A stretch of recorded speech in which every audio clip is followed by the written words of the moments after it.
Bismillahirrahmanirrahim. Assalamualaikum warahmatullahi wabarakatuh. Alhamdulillah, segala puji hanyalah milik Allah. Kita memuji, memohon pertolongan serta mohon ampunan kepadanya. Kita berlindung kepada Allah dari keburukan diri kita dan dari kejahatan amal perbuatan kita. Barang siapa yang diberi petunjuk oleh Allah, maka tidak ada yang bisa menyesatkannya. Namun barang siapa yang disesatkan, maka tidak ada yang bisa menunjukinya. Aku bersaksi bahwa tidak ada Tuhan yang berhak diibadahi dengan benar kecuali Allah. Tuhan yang Maha Esa dan tiada sekutu baginya. Juga bersaksi bahwa Nabi Muhammad sallallahu alaihi wasallam adalah hambanya dan utusannya. Wahai orang-orang yang beriman, bertakwalah kalian kepada Allah dengan sebenar-benarnya takwa. Janganlah sekali-kali kamu mati kecuali dalam keadaan muslim. Wahai manusia, bertakwalah kalian kepada Allah yang telah menciptakan kalian dari diri yang satu, yaitu Nabi Adam. Dari Adam diciptakan istrinya, yaitu Hawa. Dari Adam dan Hawa berkembang biak laki-laki dan perempuan yang banyak. Maka bertakwalah kalian kepada Allah yang dengan menyebut namanya kalian saling meminta satu dengan yang lain. Dan perhatikanlah silaturahmi, karena sungguhnya Allah senantiasa mengawasimu. Wahai orang-orang yang beriman, bertakwalah kepada Allah dan berkatalah dengan perkataan yang jujur. Niscaya Allah akan memperbaiki amal-amalmu dan Allah akan menghapuskan dosa-dosamu. Barang siapa yang taat kepada Allah dan taat kepada Rasul-Nya, sungguh dia telah beruntung dengan keberuntungan yang besar. Amma ba'du, sesungguhnya sebaik-baik perkataan adalah firman Allah, yaitu Al-Quranul Karim. Sebaik-baik petunjuk adalah petunjuk Nabi Muhammad sallallahu alaihi wasallam. Adapun sejelek-jelek perkara dalam agama adalah perkara-perkara yang baru. Semua perkara-perkara yang baru yang ditambah-tambahkan ke dalam agama namanya bid'ah. Semua bid'ah itu menyesatkan dan kesesatan itu tempatnya di neraka. Jamaah maghrib rahimakumullah, apa kabar? Alhamdulillah, hujan. Hujan ini adalah nikmat dari Allah. Memiliki sangat banyak faedah. Bukan faedah yang kecil, faedah yang sangat besar. Diserupakan dengan wahyu. Wahyu diserupakan dengan air hujan. Dengan wahyu menghidupkan hati-hati yang mati. Dengan air hujan Allah hidupkan tanah-tanah yang kering. Semoga hujan yang mendatangkan manfaat. Dan hujan ini turun karena kehendak Allah Rabbul Alamin. Bab mengenai wajibnya menyuruh keluarga agar taat kepada Allah Ta'ala dan menjaga mereka dari menyelisihinya. Hadis ke-299 Wa an Abi Hafs Umar ibn Amr ibn Abi Salamah Abdullah ibn Abdul Asad Rabi bi Rasulillah sallallahu alaihi wasallam qala. Dari Abu Hafs Umar bin Abi Salamah Abdullah bin Abdul Asad, cucu Rasulullah sallallahu alaihi wasallam. Anak tiri maksudnya. Anak tiri Rasulullah sallallahu alaihi wasallam. Umar bin Abi Salamah meninggal bapaknya Abu Salamah. Ibunya Ummu Salamah dinikah oleh Nabi sallallahu alaihi wasallam. Sehingga jadilah anak tiri Nabi sallallahu alaihi wasallam. Kata Umar bin Abi Salamah, kuntu ghulaman fi hijri Rasulullah sallallahu alaihi wasallam. Dulu saya ghulam, anak di bawah 12 tahun, ghulam. Ada dalam pemeliharaan Rasulullah sallallahu alaihi wasallam. Jadi Rasulullah bapak tirinya. Wa kanat yadi, biasa tanganku, tatishu fis sahfah, beredar pada piring besar. Jadi Nabi sallallahu alaihi wasallam itu sangat baik pergaulannya dengan keluarganya. Jadi kalau makan bareng-bareng, piring besar, taruh makan. Suami, istri, anak. Gak seperti zaman sekarang. Anak makan ngambil nasi, ngambil lauk, pergi ke kamar. Makan di kamar. Udah habis baru keluar. Ini tidak ada kebersamaan dalam rumah tangga. Jadi bagus makan bareng. Bagus lagi nggak usah pakai piring, pakai nampan. Suaminya, istrinya, anak-anaknya bareng. Sampai pun anak tiri ikut. Dan ini pendidikan Belanda dibedakan, ini anak tiri jahat. Bahkan anak tiri, anak kandung, nggak diakui. Sejahat-jahat manusia. Kenapa nggak diakui? Karena dia ngaku sama calon suami perawan. Padahal sudah punya satu anak misalnya. Ya ini dia.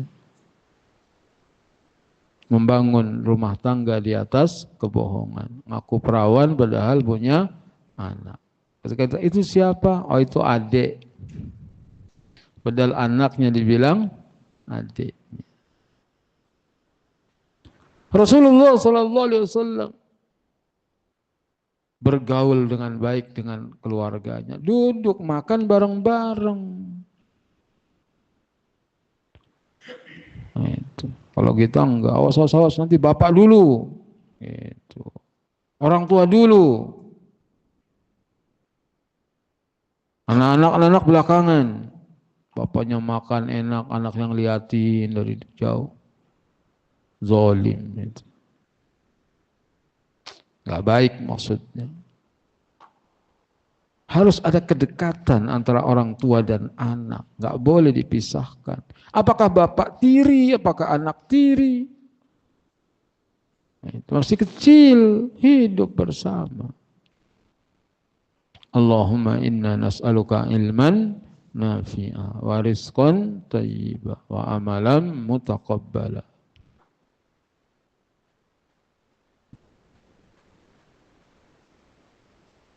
Lalu tanganku beredar karena makan di nampan. Aduh, namanya anak kecil ngambil ke sana kemari. Faqala Rasulullah sallallahu alaihi wasallam. Maka Rasulullah SAW bersabda, "Ya ghulam, samillahi ta'ala." Wahai anak kecil, baca bismillah. Ini menunjukkan kalau mau makan doanya apa? Bismillah. Bukan Allahumma barik lana fima razaqtana wa qina adzabannar. Kalimat yang bagus. Tetapi sebaik-baik petunjuk adalah petunjuk Rasulullah sallallahu alaihi wasallam. Jadi mau makan baca bismillah. Bagaimana kalau bismillahirrahmanirrahim? Tidak cukup bismillah saja. Bismillahirrahmanirrahim itu kalau mau baca Al-Quran di awal surat, kecuali surat At-Taubah.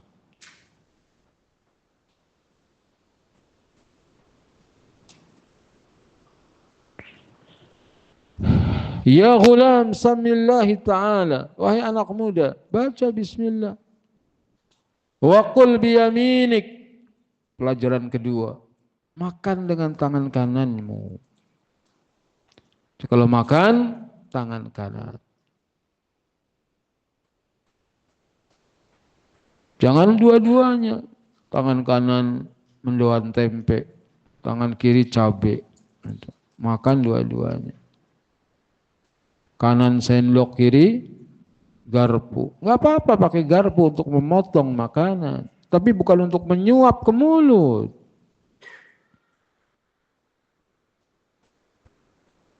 Kul biyaminik. Makan dengan tangan kanan. Jadi untuk makan saja, Islam mengajarkan ada ilmunya. Sehingga memang menuntut ilmu itu gak boleh berhenti sepanjang hidup. Ngaji terus. Kita masih banyak tidak mengetahui ilmu Islam yang sangat luas, sangat lengkap, sangat sempurna. Ya ghulam samillahi ta'ala wa kul biyaminik. Wahai anak muda, baca bismillah, makan dengan tangan kanan. Wa kul mimma yalik, dan makan yang terdekat. Kan satu nampan tadi makanan, maka kalau makan jangan ngacak, tapi yang terdekat dengan kita. Sehingga pembagian lauknya harus merata. Sehingga semuanya bisa kebagian tanpa ada kezaliman. Begitu Nabi sallallahu alaihi wasallam mengajari anak tirinya. Siapa namanya? Umar bin Abi Salamah. Umar bin Abi Salamah. Itu diajari. Maka kata Umar bin Abi Salamah, "Fama zalat tilka ni'mati ba'du." Maka senantiasa itulah cara makanku. Jadi pelajaran ini melekat di hati Umar, maka setiap makan dia biasa memulai baca bismillah. Makan dengan tangan kanan, makan yang terdekat. Rabbi ij'alni muqimas salati wa min dzurriyyati rabbana wa taqabbal du'a. Apa sih yang dimaksud dengan Rabi bi Rasulillah sallallahu alaihi wasallam? Ibnu zaujatihi Ummu Salamah radhiyallahu anha. Rabib artinya anak istrinya. Jadi Rabib artinya anak istri.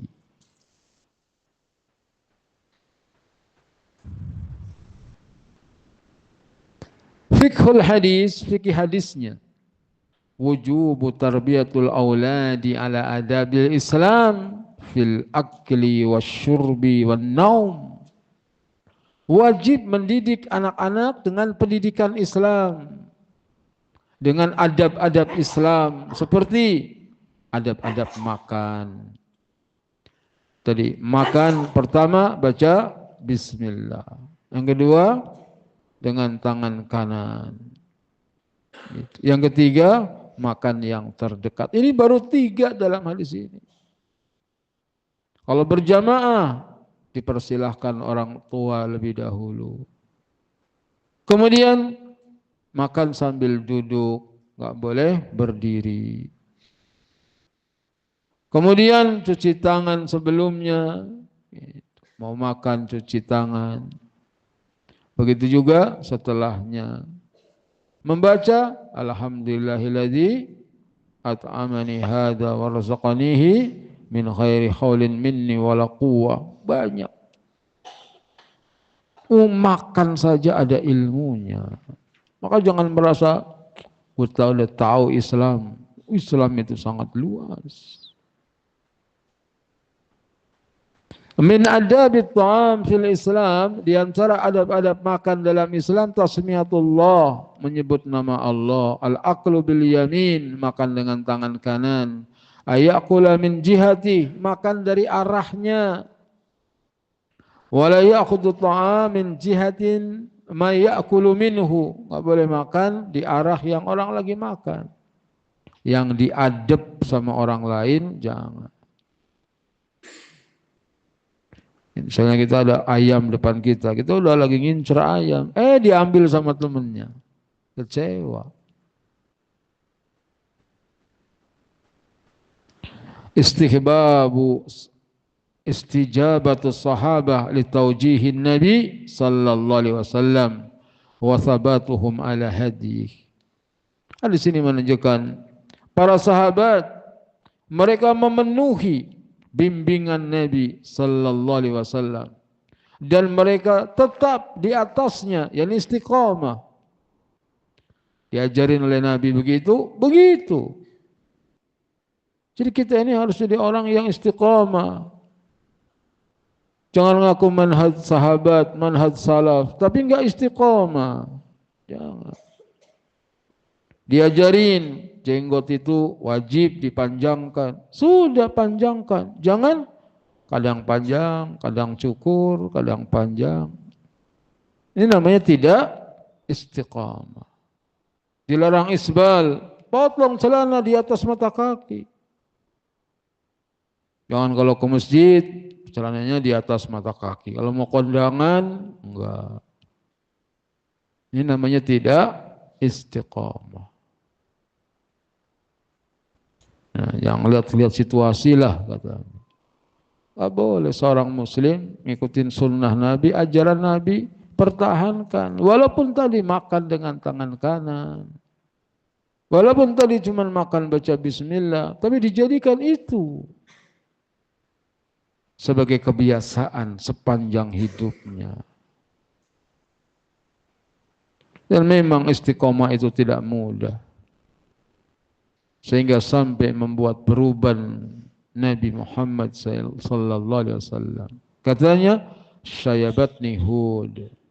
Surat Hud membuatku berubah. Kenapa surat Hud membuat beliau berubah? Karena diperintahkan dalam surat Hud, fastaqim kama umirta. Istiqomahlah kamu sebagaimana kamu diperintahkan. Jadi mengamalkan ibadah, mengamalkan sunnah itu mudah. Tapi yang berat adalah istiqamah. Jadi kalau mengamalkan sekali-sekali mengamalkan bisa, orang bisa mengamalkannya. Tapi istiqamah terus, itu yang kita butuh pertolongan Allah. Kalau Allah mudahkan, insya Allah mudah. Nah, boleh mengandalkan kekuatan kita. Harus minta tolong kepada Allah agar kita selalu istiqamah. Ya Hayyu ya Qayyum birahmatika astaghis. Aslih li sya'ni kullah wa la takilni ila nafsi tarfata ain. Fihi fadilatu li Umar ibn Abi Salamah radhiyallahu anhuma limtithalihi amri Rasulullah sallallahu alaihi wasallam. Dalam hadis ini ada keutamaan Umar bin Abi Salamah radhiyallahu anhuma karena ia mengamalkan perintah Rasul sallallahu alaihi wasallam wa muwadhabatihi ala muqtadahu dan senantiasa menjaga sesuai ketentuannya wa thabatihi ala sunnah dan kekokohannya di atas sunnah. Jadi menjalankan sunnah perlu sabat, perlu kokoh. Gitu. Dan itu bisa jika Allah memudahkannya. Allahumma la sahla illa ma ja'altahu sahla wa anta taj'alul hazna idza syi'ta sahla. Ya Allah, tidak ada kemudahan kecuali apa yang Kau jadikan mudah. Sesungguhnya apabila Engkau berkehendak, yang susah menjadi mudah. Jangan suka jadi orang bilang, enggak bisa, saya enggak sanggup. Kerjakan dulu. Minta tolong sama Allah. Kalau Allah mudahkan, enggak ada yang susah. Kalau Allah mudahkan, enggak ada yang susah. Wa an ibni Umar radhiyallahu anhuma qala, dari Abdullah bin Umar radhiyallahu anhuma dia berkata, sami'tu Rasulullah sallallahu alaihi wasallam yaqul, aku dengar Rasulullah sallallahu alaihi wasallam bersabda, kullukum ra'in, setiap kalian adalah pemimpin. Jadi walaupun kita bukan presiden, walaupun kita bukan gubernur, kita ini pemimpin. Bahkan walaupun kita belum punya istri, belum punya anak, kita ini pemimpin buat diri kita. Jadilah orang yang punya mental sebagai pemimpin. Wa kullukum mas'ulun an ra'iyatihi. Dan setiap kalian akan dimintai tanggung jawab atas yang dipimpinnya. Al-imamu, seorang imam, sahibul wilayah, pemilik wilayah. Ra'in, dia adalah pemimpin. Wa mas'ulun an ra'iyatih, dan dia akan dimintai pertanggungjawaban atas rakyatnya. Itu bahayanya orang jadi presiden, jadi raja, jadi gubernur. Bahaya besar, dimintai tanggung jawab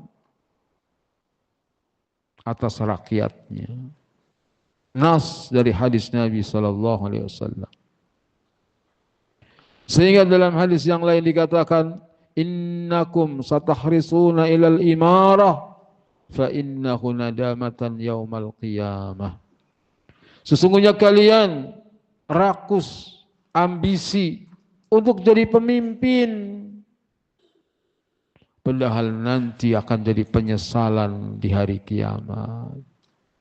Nyesal jadi pemimpin.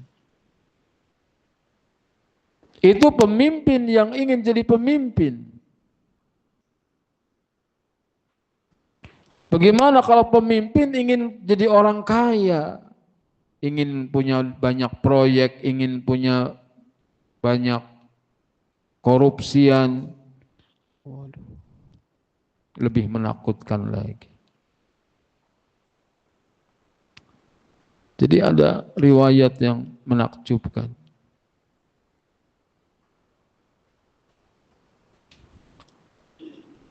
Abdullah bin Umar radhiyallahu anhuma mengunjungi Abdullah bin Amir. Itu. Sama-sama namanya Abdullah, satu bapaknya Umar, satu bapaknya Amir. Dia mantan gubernur di Basrah atau di tempat lain. Abdullah bin Amir lagi sakit, kemudian dijenguk.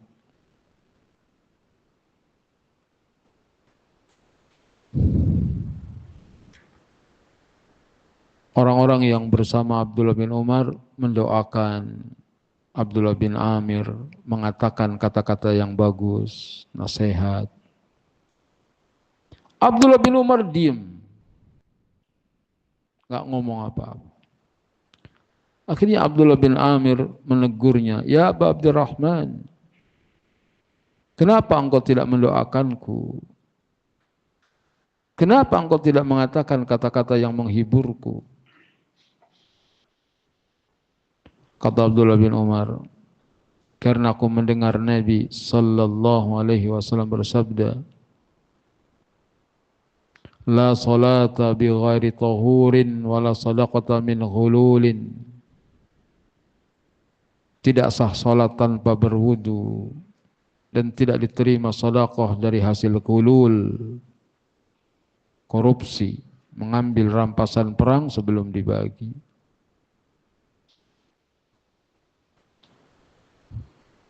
Sedangkan engkau pernah jadi gubernur dan hartamu tidak selamat dari makan uang rakyat. Kurang lebih seperti itu. Sudah pensiun, sudah lagi sakit mau meninggal. Coba kalau kita yang ngomong, jangan gitu dong, ini kan udah taubat, dia kan sudah ini, sudah masa udah mau meninggal masih dikatain begitu. Ketegasan seorang Abdullah bin Umar. In sahhal khobar, jika beritanya ini sahih. Ini ketika lagi mensyarah hadis, la salata bi ghairi tahurin wala sadaqata min ghululin. Dibawakan riwayat itu.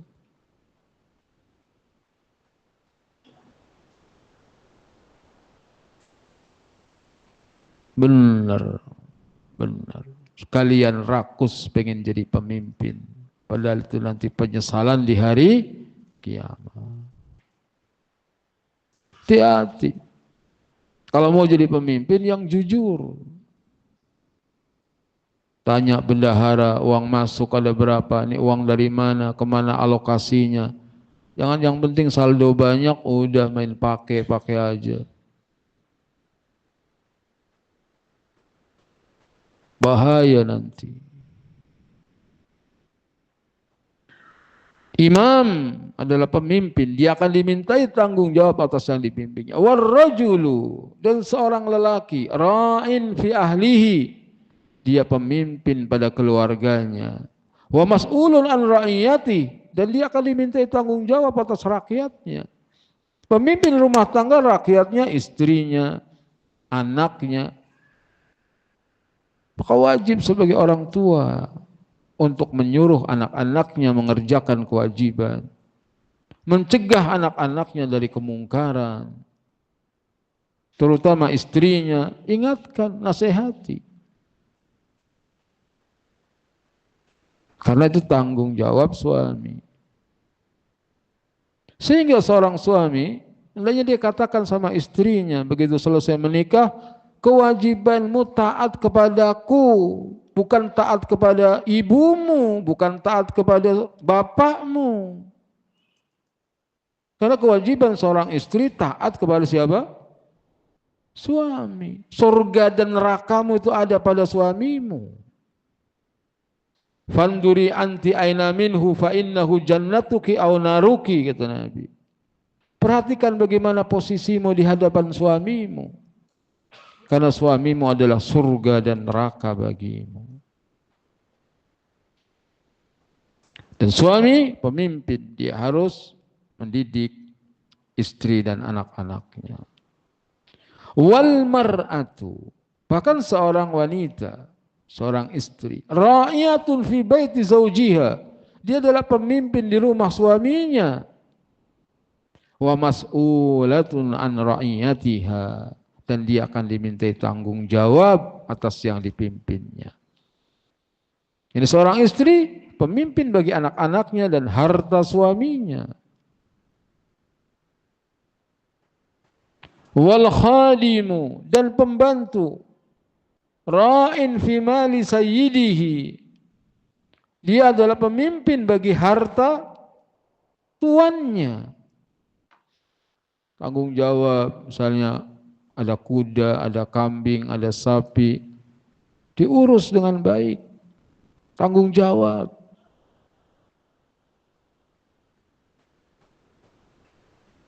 Wa mas'ulun an ra'iyatih, dan dia akan dimintai tanggung jawab atas yang dipimpinnya.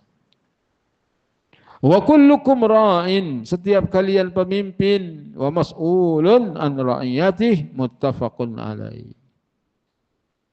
Semoga Allah selamatkan kita. Ya. Jangan sampai kita menyia-nyiakan amanah sebagai pemimpin. Manfaatkan waktu untuk kebaikan. Jangan jerumuskan diri kita ke dalam kebinasaan. Ketika waktu yang kita lalui digunakan bukan untuk Allah, bukan untuk ibadah, maka kita akan menyesal dan merugi.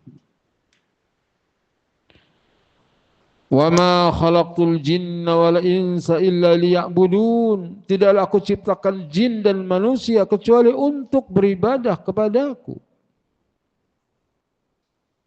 Ma uridu minhum min rizqi wa ma uridu ayyut'imun. Tidaklah aku menghendaki untuk diberi rizki, aku tidak menghendaki untuk diberi makan. Innallaha huwar razzaq. Sesungguhnya Allah dialah sang pemberi rizki. Dzul quwwatil matin, yang memiliki kekuatan yang kokoh. Ini bangun tidur sampai tidur kembali cari dunia terus. Emang kamu diciptakan untuk ngumpulin dunia? Kita diciptakan bukan untuk mengumpulkan dunia. Tetapi kita diciptakan untuk ibadah kepada Allah Ta'ala. Sedangkan rizki, innallaha huwar razzaq. Sesungguhnya Allah zat pemberi rizki. Selama benar ibadah kita, rajin ibadah kita, insya Allah tidak kelaparan. Insya Allah enggak kelaparan. Allah pasti akan kasih rizki kepada hamba-hambanya yang beribadah. Pasti. Karena Allah janji dan Allah enggak pernah ingkar janji. Wa may yattaqillaha yaj'al lahu makhraja wa yarzuqhu min haitsu la yahtasib. Barang siapa yang bertakwa kepada Allah, niscaya Allah akan berikan solusi dari setiap problema. Dan Allah akan berikan rizki dari arah yang tidak disangka-sangka. Jadi kuncinya takwa yang pertama. Semua problema pasti ada solusinya. Dan Allah sudah janji, enggak mungkin Allah ingkar janji. Sehingga salafus saleh di antara perkataannya, aku tidak peduli kalau sebutir beras harganya 10 juta. Salaf tidak menyebut dengan rupiah, tapi menyebut dengan dinar. 1 dinar 4/4 gram emas. Kalau sekarang 1 gramnya 2 juta, 2 juta kali 4/4. Kurang lebih 10 juta. Kalau harga beras sebutir, tidak disebut beras tapi gandum. Kalau sebutir gandum harganya 1 dinar, aku enggak peduli. Yang penting aku ibadah, pasti Allah kasih rizki. Itu mental yang kuat sekali. Yang penting rajin ibadah, pasti Allah kasih rizki. Enggak mungkin Allah Ta'ala menyia-nyiakan makhluknya. Emang kita pesan lahir di dunia? Kita enggak pesan. Allah Ta'ala yang lahirkan kita, tahu-tahu kita ada. Dan Allah Ta'ala juga yang sudah siapkan rizkinya. Maka beribadahlah kepada Allah. Tekun, serius. Insya Allah rizki Allah berikan. Wa an Amr bin Su'aib, wa an Amr bin Su'aib, dari Amr bin Su'aib, an abihi, dari ayahnya, an jaddihi, dari kakeknya, radhiyallahu anhu, semoga Allah meridainya, harusnya radhiyallahu anhum. Dia berkata, qala Rasulullah sallallahu alaihi wasallam. Rasulullah sallallahu alaihi wasallam bersabda, muru auladakum bis salati wa hum abna'u sab'i sinin. Suruh anakmu salat umur 7 tahun. Suruh anakmu salat umur 7 tahun. Ini kewajiban bapak untuk menyuruh anaknya salat ketika sudah berumur 7 tahun. Wadribuhum 'alaiha wa hum abna'u 'ashrin. Pukul karena meninggalkan salat ketika sudah berumur 10 tahun. Anak kalau sudah 10 tahun disuruh salat enggak mau, ambil bambu, sabet dia. Ya, jangan kepalanya, kakinya. Karena pukulan ini pukulan untuk mendidik agar dia jera. Sabet. Mana ada sekarang bapak yang sabetin anaknya gara-gara nggak sholat. Kalau anaknya nggak sekolah, ya, waduh. Ibunya, bapaknya marah. Giliran nggak sholat, dibiarin. Sholat lebih penting daripada sekolah. Gak ada ditanya kenapa kamu masuk neraka kalau dulu saya nggak sekolah, gak ada. Yang ada masalakakum fi saqar. Apa yang menyebabkan kamu masuk neraka saqar? Qalu lam naku minal musallin. Mereka menjawab karena kami dulu di dunia nggak sholat. Jadi yang bikin orang masuk neraka bukan karena nggak sekolah. Ini diusahakan sekolah. Cariin sekolah, sholat, bukan sibuk cari sekolahan. Iya boleh sekolah, harus sekolah. Tetapi ada yang lebih penting prioritasnya, sholat. Gimana mau sholat? Gitu. Bapaknya nggak sholat, ibunya nggak sholat. Jadi yang menyebabkan orang masuk neraka sakor bukan karena nggak sekolah, tapi karena nggak sholat. Dan juga tidak mengatakan masalakakum fi sakor, kenapa kamu masuk neraka sakor? Mereka nggak jawab karena dulu saya di dunia selingkuh, bukan. Karena dulu saya di dunia minum khamar, bukan. Berarti selingkuh boleh tak? Matamu. Salah paham. Itu maksudnya dosa sholat lebih berat daripada dosa itu. Bukan berarti boleh. Semoga Allah melindungi kita dari dosa-dosa. Suruh sholat umur 7 tahun. Pukul karena meninggalkan sholat ketika berumur 10 tahun. Wa farriqu bainahum fil madaji. Dan pisahkan tempat tidur mereka. Haditsun hasanun rawahu Abu Dawud bi isnadin hasan. Hadis ini hasan diriwayatkan oleh Abu Dawud dengan sanad yang hasan, kata Syekh Salim bin Eid al-Hilali.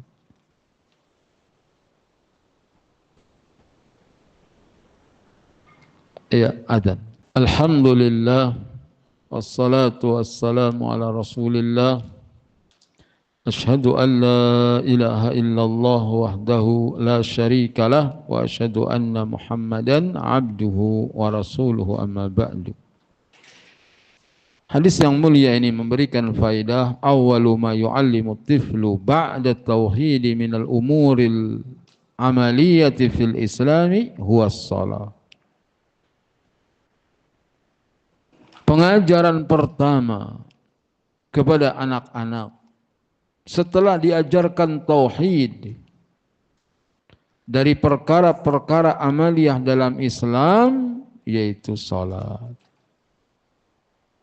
Jadi kalau kita punya anak, dididik, itu, pertama kali diantaranya dengan salat. Dan mengajarkan salat yang boleh ditiru. Misalnya seorang salat di rumah dengan anaknya yang masih 3 tahun, 4 tahun, 5 tahun, ikut-ikutan dia. Bapaknya salat, dia ikut salat. Misalnya salat qabliyah subuh atau ba'diyah maghrib atau yang di rumah.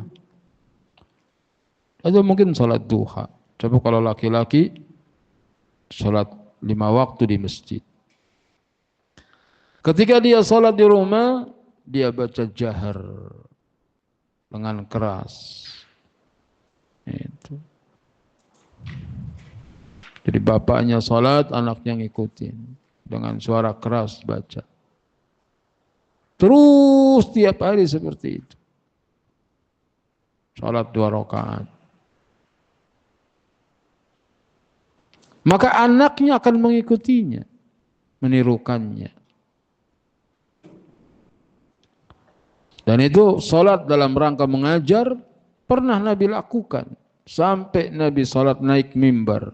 Salat di atas mimbar. Demi mengajarkan kepada sahabatnya. Jadi ada seorang ibu yang seperti itu, salatnya jahar, anak yang ngikutin. Begitu umur 7 tahun, disuruh anaknya, salat deh. Gitu. Gak mau Umi. Gitu. Salat. Nanti takut salah, nanti dibenerin kalau salah. Ternyata dia salat 2 rakaat, tidak ada yang salah. Karena sudah bertahun-tahun dia ngikutin ibunya, salat dengan jahar.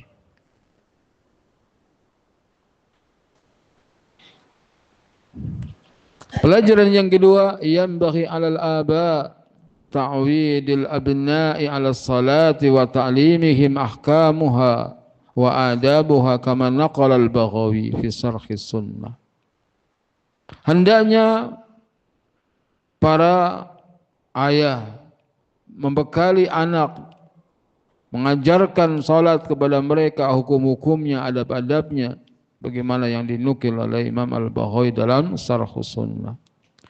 An Syafi'i rahimahullah, dari Imam Syafi'i rahimahullah, alal aba wal ummahat ay yu'addibu auladahum wa yu'allimuhum at-taharah was salah. Wajib bagi para ayah dan ibu untuk mengajarkan anak-anak mereka taharah dan salat. Wa yadribuhum ala dzalika idza aqalu. Dan pukul mereka karena meninggalkan salat jika sudah berakal, yakni sudah 10 tahun.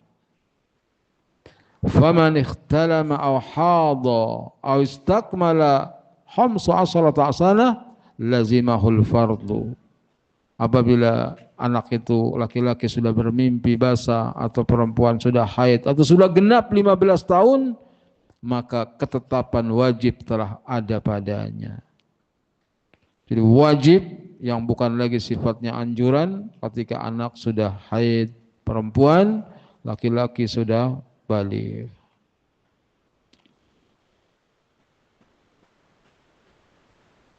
Pelajaran yang lain,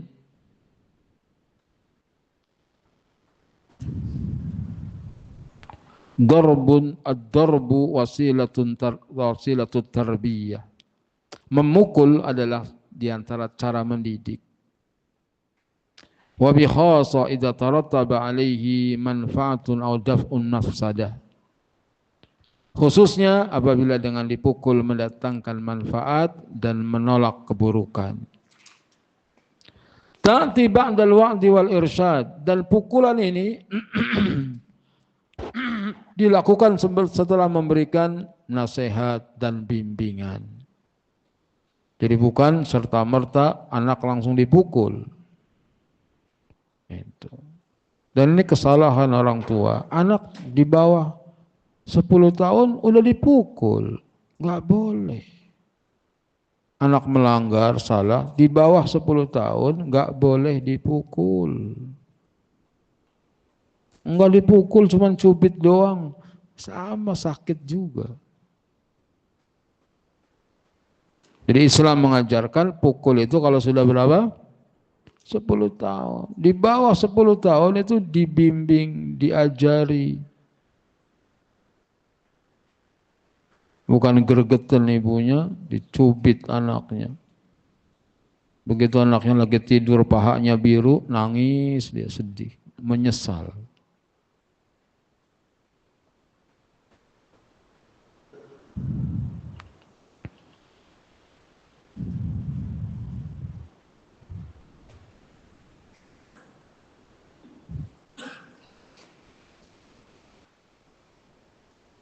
Jadi diberikan pukulan setelah bimbingan dan nasihat. Wa yanbaghi ay yakuna darbut ta'dib ghairu mubarrih. Dan hendaknya pukulan itu hanya untuk mendidik bukan melukai. Wa annahu yatajannabil wajha, dan harus menjauhi wajah. Enggak boleh pukul wajah anak, tampar wajah, enggak boleh. Jadi kalau mau pukul yang paling jauh dari wajah.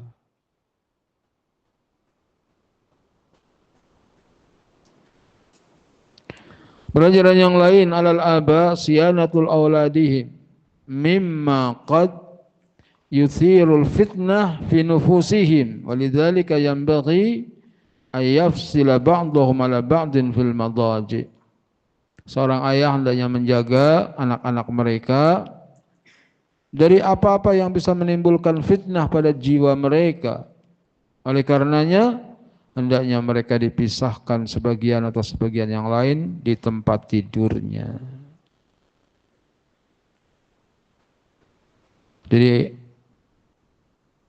tidak boleh tidur bareng. Walaupun adik kakak nggak boleh tidur bareng. Satu sarung misalnya masuk berdua.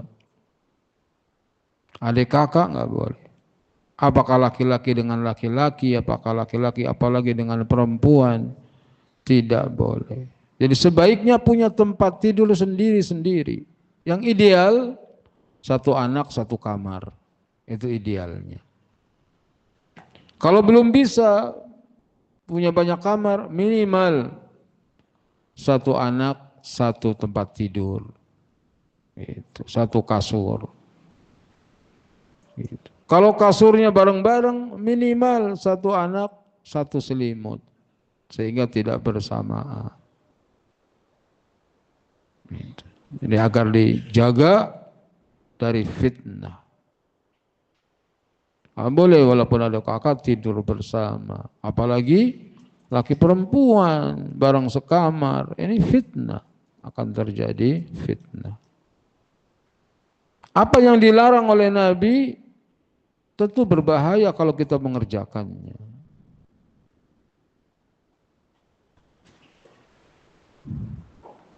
Pelajaran yang lain, sinnut tamyizi wa ta'limi sabi'ah. Umur bisa membedakan. Umur untuk pendidikan itu 7 tahun.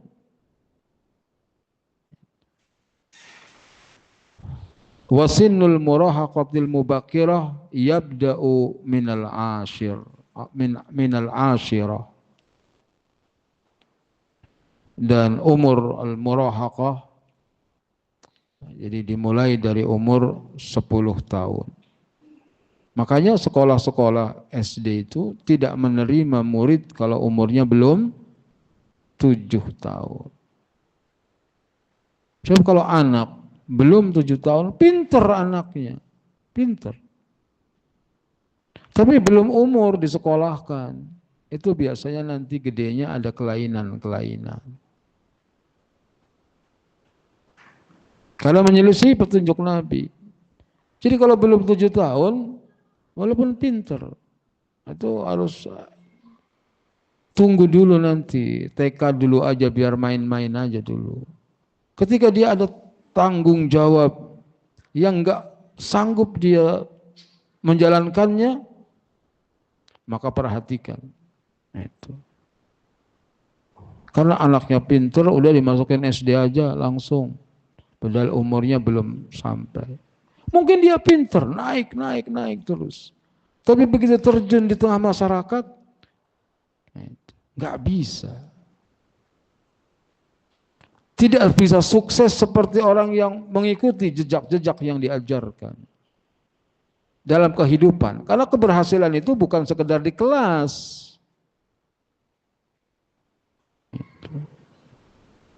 Jadi menilai orang sukses bukan cuma ijazah.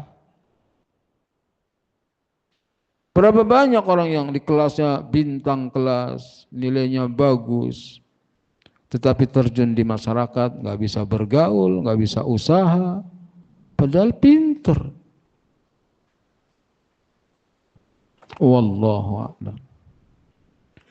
Wa an Abi Thurayyah Sabrah bin Ma'bad al-Juhani radhiyallahu anhu qala qala Rasulullah sallallahu alaihi wasallam 'allimus sabiyya as-salata li 7 sinin wadribuhu 'alaiha ibna 10 sinin.